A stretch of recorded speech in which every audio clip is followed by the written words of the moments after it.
Transforming Higher Education in Bangladesh, Roadmap to Sustainable Excellence. শীর্ষক জাতীয় কর্মশালার সম্মানিত সভাপতি, উপস্থিত বিশিষ্ট শিক্ষাবিদগণ, মন্ত্রী পরিষদ, উপদেষ্টা পরিষদ, ইউজিসির সদস্যবৃন্দ, বিশ্ববিদ্যালয়ের উপাচার্য, জাতীয় অধ্যাপকবৃন্দ, নীতি প্রণেতা, শিক্ষক, গবেষক, শিল্প খাতের প্রতিনিধিবৃন্দ, members of diplomatic core, development partners এবং সম্মানিত উপস্থিত সুধীবৃন্দ, আসসালামু আলাইকুম। বাংলাদেশে উচ্চ শিক্ষা রূপান্তর, টেকসই উৎকর্ষতার রোডম্যাপ, এই শিরোনামে বিশ্ববিদ্যালয় মঞ্জুরি কমিশন আজ দিনব্যাপী কর্মশালার আয়োজন করেছে। আমি ব্যক্তিগতভাবে বিশ্বাস করি এটি অত্যন্ত সময় উপযোগী একটি অনুষ্ঠান। আপনারা যারা এতক্ষণ আলোচনা করলেন, এইসব আলোচনায় শিক্ষা ও গবেষণায় আমাদের বিশ্ববিদ্যালয়ের বৈশ্বিক মান বজায় রাখতে পেরেছে কিনা এমন একটি প্রশ্ন হয়তো ফুটে উঠেছে, হয়তো ফুটে ওঠেনি। তবে আনফরচুনেটলি খুব সম্মত বাস্তবতা হচ্ছে একবিংশ শতাব্দীতে শিক্ষা, গবেষণা এবং জ্ঞানের উৎকর্ষ অর্জনের ক্ষেত্রে বিশ্ব বিখ্যাত বিশ্ববিদ্যালয়ের র্যাঙ্কিং এ আমাদের বিশ্ববিদ্যালয়ের অবস্থান এখনো মনে হয় প্রত্যাশিত উচ্চতায় পৌঁছতে পারেনি। র্যাঙ্কিং এর ক্ষেত্রে সাধারণত গবেষণা, প্রকাশনা, পাবলিকেশন, সাইটেশন এবং উদ্ভাবন, এই বিষয়গুলোকে মনে হয় বেশি গুরুত্ব দেওয়া হয়। সেই ক্ষেত্রে আমাদের অবস্থান কোথায়, এই বিষয়গুলো নিয়ে আমাদের শিক্ষাবিদগণ নিশ্চয়ই আরো চিন্তা ভাবনা করবেন। শুধু পুঁথিগত শিক্ষায় নয়, বিশ্ববিদ্যালয় গবেষণা এবং উদ্ভাবনের দিকে মনোযোগ না দিলে মনে হয় প্রতিযোগিতামূলক বিশ্বে আমাদের টিকে থাকা কিছুটা হলেও কষ্টসাধ্য হয়ে পড়বে। বিশ্ববিদ্যালয়ের উদ্ভাবন কিংবা গবেষণা কার্যক্রম এগিয়ে নিতে সরকার অর্থ বরাদ্দ দেবে, এটাই স্বাভাবিক। তবে আমি যতটুকু জানি, ব্রিটেন সহ বিশ্বের অনেক দেশই যারা বিশ্ববিদ্যালয় অ্যালামনাই, তাদের অনেকেই কিন্তু বিশ্ববিদ্যালয়ের গবেষণা এবং উদ্ভাবন কার্যক্রমকে এগিয়ে নিতে সাধারণত পৃষ্ঠপোষকতা করে থাকেন। এই জন্যই অনেকে বলে থাকেন শিক্ষার্থীরা হলো বিশ্ববিদ্যালয়ের প্রাণ আর অ্যালামনাইরা হলো তার মেরুদণ্ড।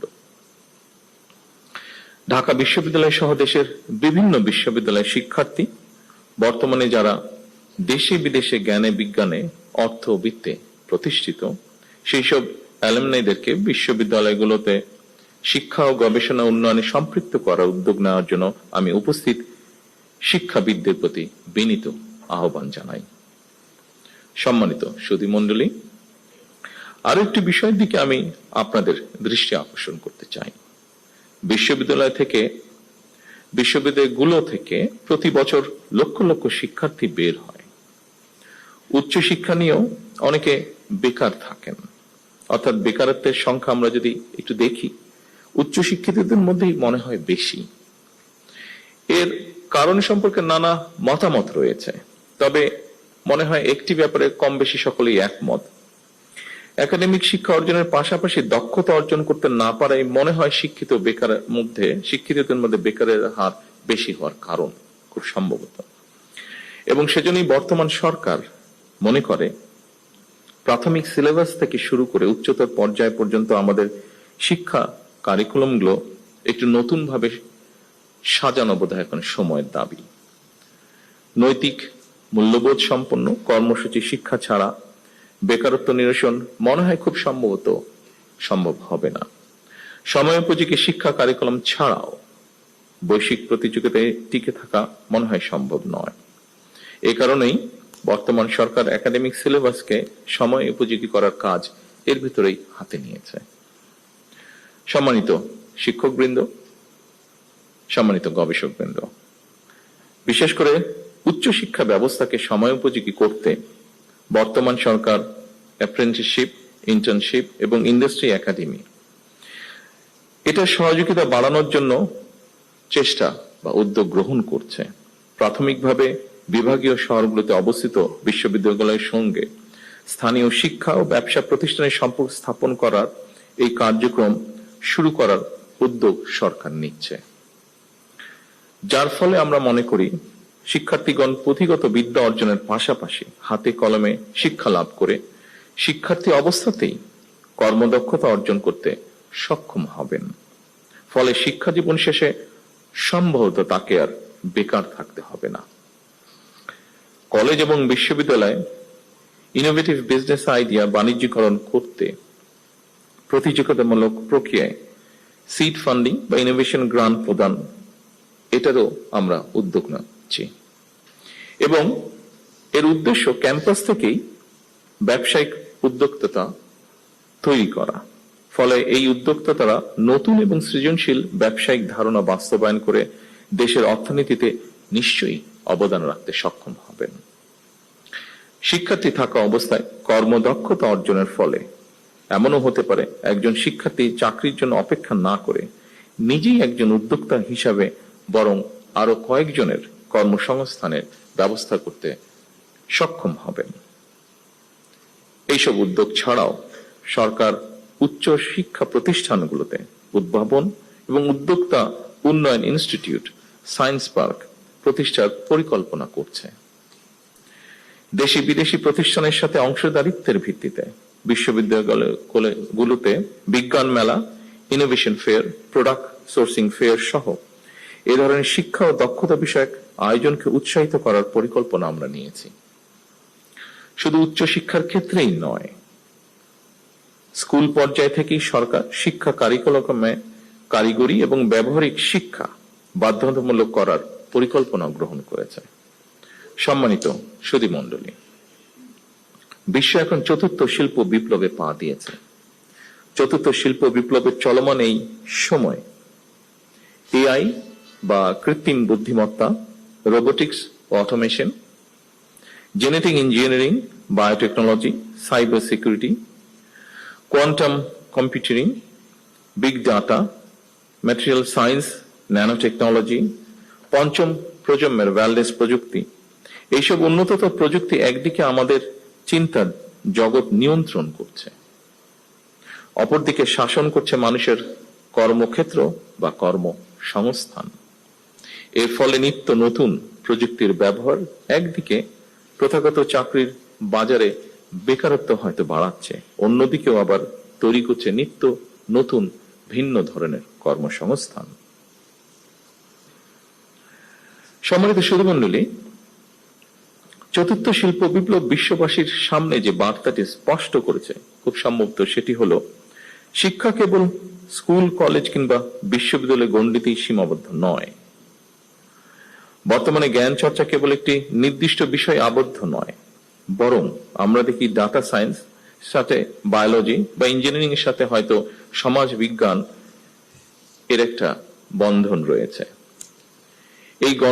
এই সংযোগের ফলেই জ্ঞানের সীমানা প্রতিনিয়ত প্রসারিত এবং গতিশীল হচ্ছে এবং এই পরিবর্তনের গতি প্রকৃতির সঙ্গেই আমাদের নিবিড় সম্পর্ক থাকা অবশ্যই জরুরি বর্তমান অবস্থায়।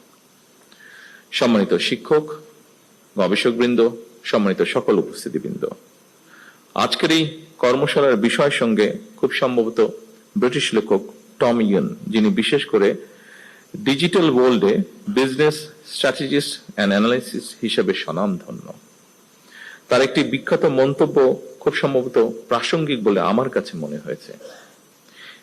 তিনি বলেছেন, বিশ্বে বহুল ব্যবহৃত ট্যাক্সি কোম্পানি উবারের নিজের কোনো ট্যাক্সি নেই।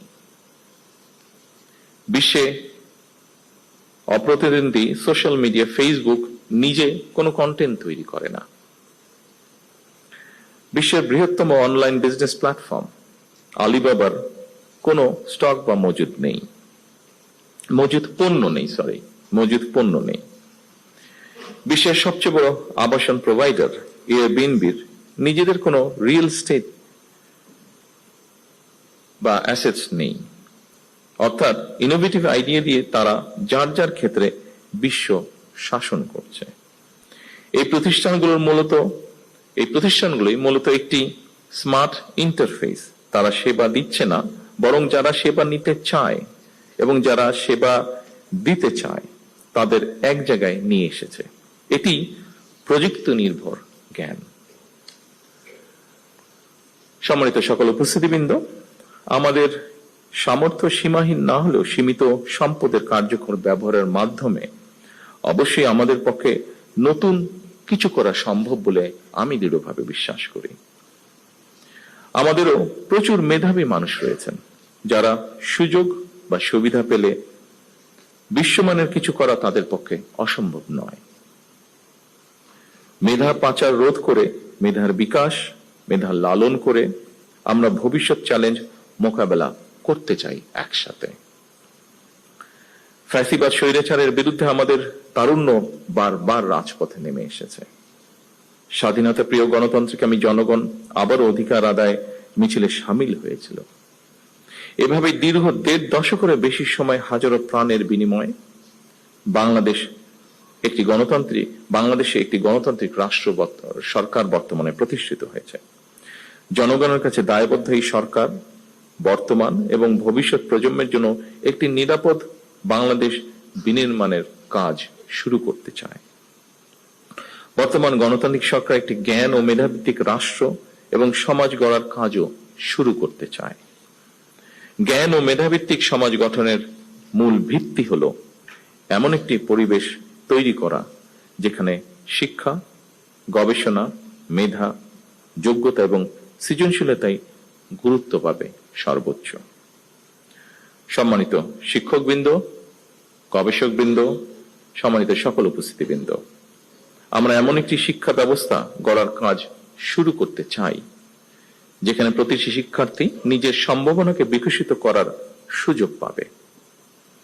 আমরা সম্মিলিত প্রচেষ্টা এমন একটি শিক্ষা ব্যবস্থার কাজ শুরু করতে চাই যা আমাদের বর্তমান এবং ভবিষ্যৎ বাংলাদেশকেও করবে আলোকিত।